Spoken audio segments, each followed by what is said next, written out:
एकनाथ शिंदे, उद्धव ठाकरे, शरद और अजित पवार चुनाव नतीजे तय करेंगे महाराष्ट्र के दिग्गजों का राजनीति भविष्य। देश के दूसरे राज्यों की तुलना में महाराष्ट्र की राजनीति एक अलग ही प्रवाह में बह रही है। जितनी राजनीतिक टूट फूट महाराष्ट्र में हुई, उतनी देश के किसी भी राज्य में नहीं हुई। इसलिए यहाँ के नतीजों पर देश भर की नजरें टिकी हैं।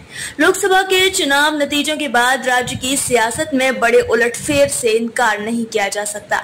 यह चुनाव मुख्यमंत्री एकनाथ शिंदे, उद्धव ठाकरे, शरद पवार, अजित पवार का राजनीति भविष्य तय करेगा। कौन किसके साथ रहेगा, कौन किधर जाएगा, यह सब चुनाव नतीजा तय करेगा। साथ ही बीजेपी नेता देवेंद्र फडणवीस के लिए भी यह चुनाव बेहद महत्वपूर्ण है। पिछले 5 साल में महाराष्ट्र की सियासत में बड़े बदलाव हुए। सन 2019 का लोकसभा और विधानसभा का चुनाव बीजेपी और शिवसेना ने मिलकर लड़ा था। विधानसभा चुनाव नतीजे आने के बाद बीजेपी और शिवसेना के बीच ऐसा टकराव हुआ था कि बीजेपी की आई हुई सत्ता हाथ से चली गई। शिवसेना ने कांग्रेस और एनसीपी के साथ हाथ मिला लिया और उद्धव ठाकरे मुख्यमंत्री बन गए, लेकिन उनकी कुर्सी लंबे समय तक नहीं टिकी रही। उनकी ही पार्टी में बगावत हो गई।